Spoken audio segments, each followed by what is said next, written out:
What's this big hunk of meat? What am I doing today? The Jay-Z of barbecues out in his backyard in his own surroundings. I'm just feeling good. Let's cut this baby open and see what this is. You know, the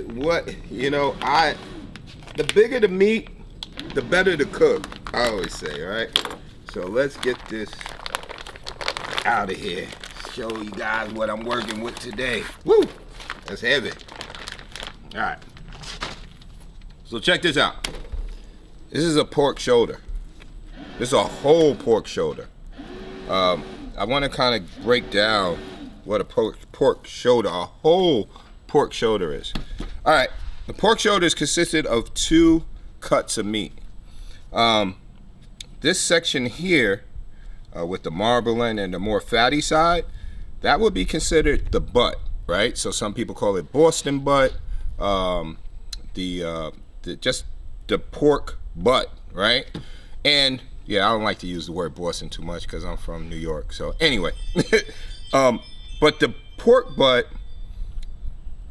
it's funny because it's not on the hind side of the pig. So how did it get the name of pork butt or Boston butt? You can see this is where the foot would be, and then you have the shoulder, and then this would be even higher up. So how did it get butt from here? It's the cut of meat. So when the butchers would trim these pigs, they had a barrel set to the side, and they would consider this waste.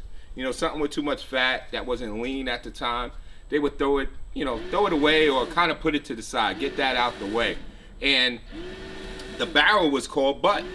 And they would just throw it in the butt, right? So take the waste and throw it in the butt. And that's how that name came about, pork butt, you know. The Boston part, I don't know. I think they just inherited. Boston and butt, you know, that goes together pretty much, yeah, so that's good. So the shoulder part, you could go into a supermarket and it'll say pork shoulder, and then you're just like, well, why didn't it have this part of the shoulder? Well, this part right here is kind of more of a roast, right? So a lot of the Spanish, growing up in New York, they call this the pernil, and the pernil is Pernil, right? So they and Cubans as well, they'll use this and they'll roast this part of the shoulder, and that's called the shoulder. And prime example, when you go into the store and you get a whole shoulder, it will always have skin across. You have that hard skin on the back. I mean, it's actually the pig skin.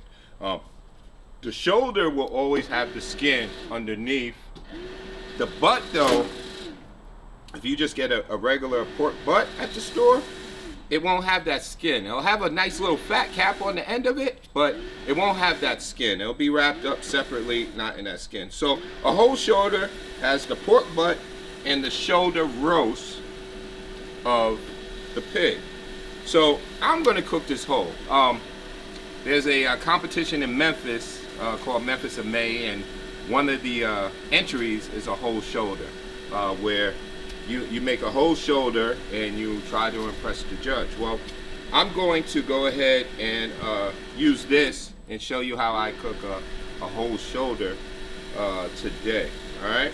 Well, one of the things I want to do is, knowing this is the skin part, I'm not going to get any penetration of flavor in the back side of this meat, and that's a lot of meat not to be flavored. So I'm going to get a nice little pointy knife, get right underneath the meat and the fat cap, I would like to call it, and just kind of go under to where I'm scoring it, but not going into the meat, you know. So I'm going to just go all the way around this whole shoulder and try to expose the meat. Now, I love the skin part. Now, one of my favorite things to get in Miami, closest place I've been to Cuba, there's a lot of Cuban restaurants in Miami, but they'll take the skin and they'll fry it up. And you know, actually Puerto Ricans as well, they do that with the skin as well. and they call it like a chicharron. So they make like the nice pork rinds from this same skin. So I love the skin. I love when it gets crispy. But I'm gonna take a little bit of this fat cap off as well, off the back of the butt. And I'm not gonna go crazy. I like the fat, especially fat with pork, usually renders down. This is gonna be a long cook, so a lot of this fat is gonna render down. So you don't have to go crazy. So we could get some nice flavor into that. All right, so what I'm gonna do here before I lay this rug of fat skin on top, I'm gonna just go just a little further back.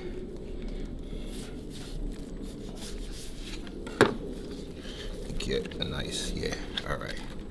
All right, so again, what I'll do is I'll start out with some oil, put some oil on that pork butt. Look at that. So let me just flip this around real quick so I can show you. So look at this. I mean, you have so much marbling, you have that fat. This is kind of called the money muscle in the competition land of barbecue. This is one of the pieces that we actually slice and put in our boxes, because this is like the filet mignon of pork because it's just so much fat and it's the real tender piece of meat at that point. So flip that back over, right? Put the oil. We're gonna go with seasoning. Fill the grill rub again. Sweet heat. It has paprika, smoked salt, garlic, pepper, some sugar. It's got some good natural flavors, and you can get that from any of your barbecue restaurants, barbecue supply stores.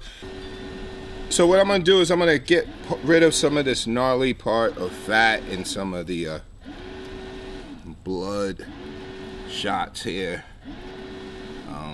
Nobody knows I'm pleasing, so you probably won't tell after the cook, but I know it's there and it's bothering me. So I'm gonna just clean that up a little bit. Alright, cool.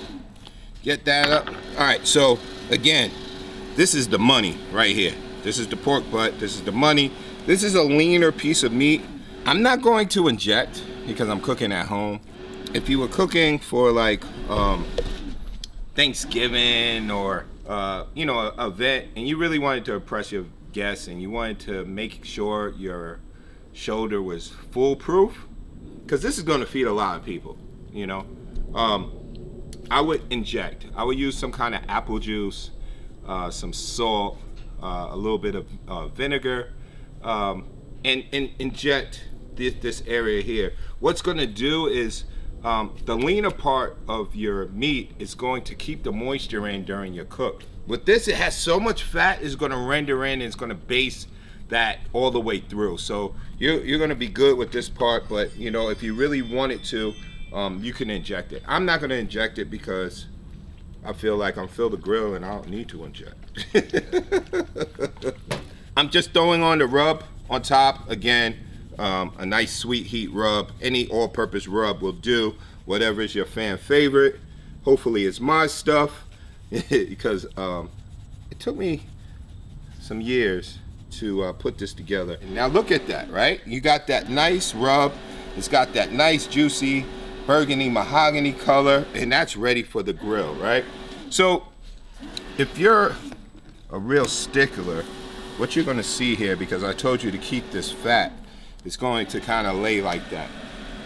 You could actually take some kind of like pins, like a turkey lace, and just pin that in there if you really want it to stay on. But I don't have a problem with that. What I'm trying to do is I'm trying to just keep the meat from getting overcooked or overburnt. So this is just going to be a protective carpeting underneath and kind of act as a heat shield as I put that onto the smoker. As you can see, I got a lot of different smokers I could choose from. I got pellets. This, instead of having a big stick burner back here, I got my can. What I like about the can, it does cook a lot faster, but you gotta watch it because these little air dams is where you can control the temperature. There's no knobs and buttons like the pellet smoker. So, you gotta be a professional pit master and be able to master your pits. Now, the one thing you have to watch out about this, it will turn up on you real quick. It starts kind of a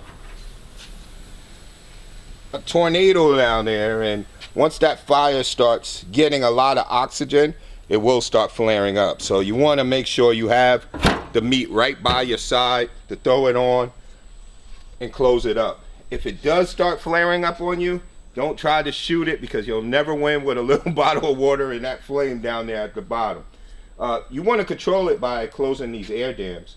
The closer you, the shorter amount of air, or the closer you close it, will let less air go in there, and that will drop the temp. But right now I'm cooking at almost 350 degrees. That's what I would be cooking at if I put that in a regular oven. So think about that, right? You want to get something done. You want to get some nice smoke, right? You got something out there at 350 degrees. You're smoking and cooking at the same time. That's a win-win for me, you know? So let that go in there, and see, again, that's why I didn't take that whole skin off. That's going to act as a shield. I got flames just shooting up, right? And imagine if it gets to that meat, it's going to be bitter and nasty, because it, you know, burnt up a lot of the, you know, areas of that shoulder. So I keep that skin on, that fat, let it render in, let it melt down, but it's also protecting that nice sweet meat. So this is going to go for about 6 to 8 hours. You're not baking a cake, so you definitely want to keep a close eye on your fire and the temperature of the meat. So just keep making sure, you know, you're managing the meat. It's not like a, you know, a regular pellet grill where you could just set it and forget it. You got to keep an eye on this baby. I had this cooking. I already wrapped it. This is the whole shoulder. What I want is a nice finished temperature at 195 to 200 in the front part, 195 more in the back leaner part. So it's been there, and I'm actually going to take this off now. I wrapped it once I saw that the rub really set in, and it was nice and stuck and created a nice bark. So I'm hoping I'm going to keep that same, you know, the same color and everything once I unwrap it, but let's see what I got right now. Woo, hot though. Woohoo, it's hot. It's hot. Okay, yeah, let's get it. We got it done pretty quick. Got it done in about 6.5 hours, but oh, you see that? You see it dancing? That's making me happy right there. That's definitely making me happy. When your Boston butt can twerk, that makes me happy. That makes me happy. Look at the color on this whole shoulder. Like, really, I mean, look at the color. I mean, you got some nice good bark. You got some nice good color. It's not overly blackened, where people's like, oh, I love good barbecue. It needs to taste like lighting fluid. No, it doesn't. All right, so I'm gonna just get that pork butt part off of here real quick. Look at that. Oh man, I mean, you can't ask. I mean, there was no cutting involved. I just kind of separated it. But this is my piece right here. I mean, you could really get in here and just really just pull that. Like, look. I'm not doing anything. Look, it's hot, so I can't keep using my fingers. But look at that. Look at that. Beautiful, sweet goodness. You got bark and seasoning. I mean, you got these red smoke rings with the cherry wood. I'm sorry, I did use cherry wood. I forgot to mention that in the beginning. But I just got some lump charcoal and some cherry wood I put in it. But look at that color. Look at that goodness. So what I would do before I make a sandwich, I would take a little bit of my rub, right? And mix that all up together. Now you got some seasoning in there, and you got some nice smoked barbecue. Woo!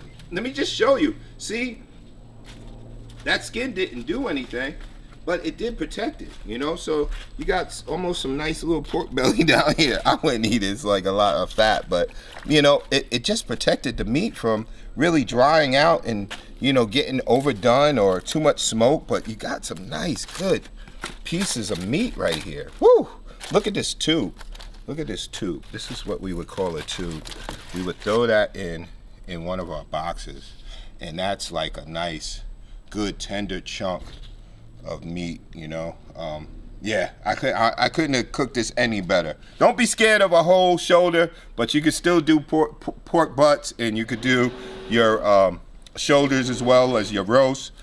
You know, don't be scared of it. Just play with it in the backyard.